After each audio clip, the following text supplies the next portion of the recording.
हुसैन हमारे साथ अब कार्यक्रम में जुड़ चुके हैं। प्रॉब्लम, मुझे लास्ट टाइम जो आपसे बात हुई थी आपने कहा था रैलीज पे बिकवाली करने की ज़रूरत है, एंड एग्जैक्टली वही हमने होता हुआ देखा भी है। काफ़ी हाइस पे आपसे बात हुई थी और अब जब हम बात कर रहे हैं तो उन हाइस से प्राइसेस क्लियरली 4 to 5% यहाँ पर गिर चुके हैं।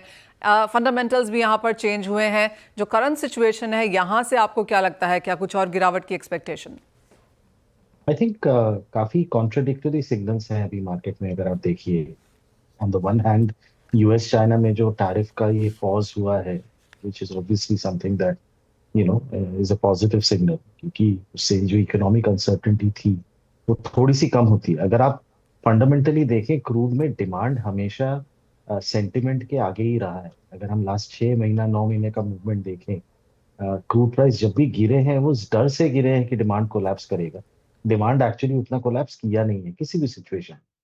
सो जो यूएस और चाइना के बीच में अरेंजमेंट हुआ है वहां से ऑब्वियसली थोड़ा रिलीफ मिलता है, लेकिन on the flip side OPEC के एक्शंस एक्चुअली काफी इंटरेस्टिंग है जो उन्होंने करंट कॉन्टेक्स्ट में किया है। अब उसके लोग बहुत सारे रीजन दे रहे हैं कि सऊदी का अमेरिका के साथ इक्वेशन जो है, जो उन्होंने डील स्ट्राइक की है, part of it may be have is due to that.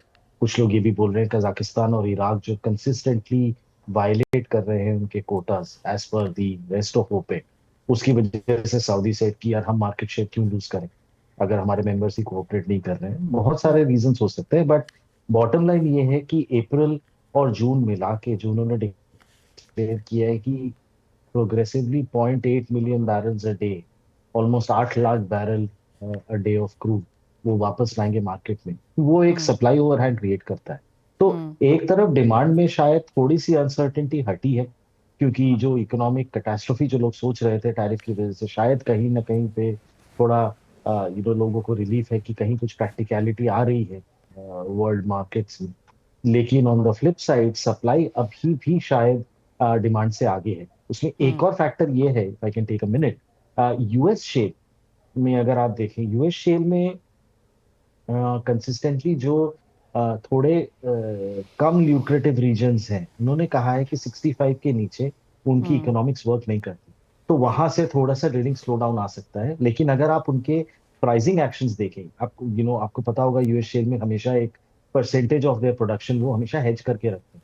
इस साल अगर आप देखें, एज पर सम इंडस्ट्री रिपोर्ट्स, सिर्फ 1/4 प्रोडक्शन उन्होंने हेज किया हुआ है, जिससे ये सजेस्ट होता है कि वो शायद प्राइसिंग में थोड़ा सा उछाल देख रहे हैं आगे ओके। जाके। उसकी वजह से उन्होंने अनहेज पोजीशंस रखी। सो बहुत सारे फैक्टर्स हैं। ऑन बैलेंस मेरे हिसाब से आई थिंक यहाँ से है, वो कितना चलेगा, कितना तेज चलेगा, आई थिंक डिपेंड करेगा कि यूएस चाइना, यूएस यूके वगैरह के जो नेगोशिएशंस है वो कैसे प्रोग्रेस करते हैं, कैसे लोग उसको परसीव करते हैं। क्योंकि hmm. On the ground physical demand मेरे ख्याल से अभी भी हेल्दी है। चाइना में इनफैक्ट क्रूड इंपोर्ट्स धीरे धीरे काफी बढ़ गए हैं, अगर आप देखिए कंपेयर टू प्री पैंडेमिक और रादर पैंडेमिक ईयर्स। सो वहां से भी थोड़े पॉजिटिव सिग्नल आ रहे हैं। तो वो एक मेरे ख्याल से एक दो ये मॉनिटरेबल रहेंगे, बट ऑन द होल यहाँ से मुझे लगता है थोड़ा सा क्रूड में तेजी आनी चाहिए। ओके। बट हाँ, एक नेचुरल सीलिंग भी है क्योंकि सप्लाई अभी भी काफी कंफर्टेबल।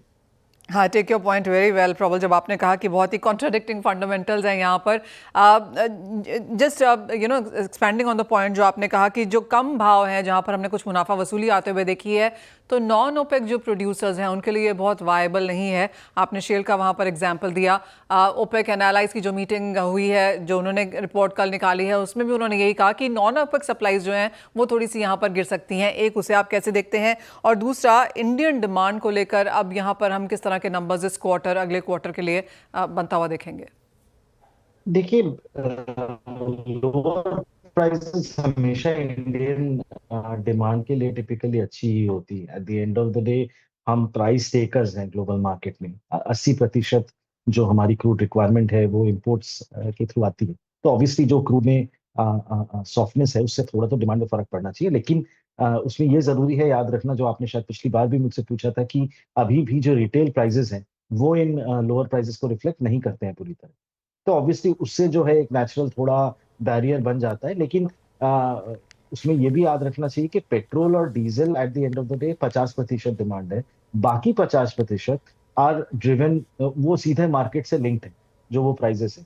तो उनमें जो आपको सॉफ्टनेस दिख रही है उससे आप ऑब्वियसली उसमें थोड़ा डिमांड स्ट्रेंथ देखेंगे। इनफैक्ट एक इंटरेस्टिंग मैं आपको बताऊं कि कल गेल की जो एनालिस्ट मीटिंग थी उसमें उन्होंने कहा कि बीपीसीएल और आईओसीएल ने लास्ट क्वार्टर में, क्योंकि लिक्विड फ्यूल के प्राइसेस पहली बार इतने गिर चुके हैं कि they are competitive against natural gas, तो उन्होंने गैस को स्विच करके लिक्विड फ्यूल्स यूज की इन द लास्ट क्वार्टर, जिसकी वजह से ट्रांसमिशन वॉल्यूम गिरे। तो ये सब कुछ फिनोमिनन भी हो सकते हैं and therefore I think demand पे तो डेफिनेटली ये पॉजिटिव ही है। जब तक आई थिंक $70 से नीचे रहता है क्रूड, तब तक इंडियन डिमांड के लिए आई थिंक काफी हेल्दी है। सो वो मोमेंटम आपको शायद दिखता रहेगा अगले कुछ महीने। इंटरेस्टिंग पॉइंट दोस्त प्रबल, बहुत शुक्रिया साथ जुड़ने के लिए। तो 70 के नीचे हम डिमांड यहाँ पर पॉजिटिव बनता हुआ देखेंगे और जैसे कहा गया कि फिजिकल डिमांड अभी भी ग्लोबल मार्केट्स में हेल्दी है। ऑफ कोर्स सप्लाईज यहाँ पर कुछ ज़्यादा है लेकिन चाइनीज़ डिमांड पिकअप हो रही है, तो कुछ कॉन्ट्राडिक्टिंग फंडामेंटल्स, लेकिन सपोर्ट इसी तरफ है कि कच्चा तेल यहाँ से थोड़ी सी और तेज़ी प्राइसेस में आगे जाता हुआ दिखा सकता है।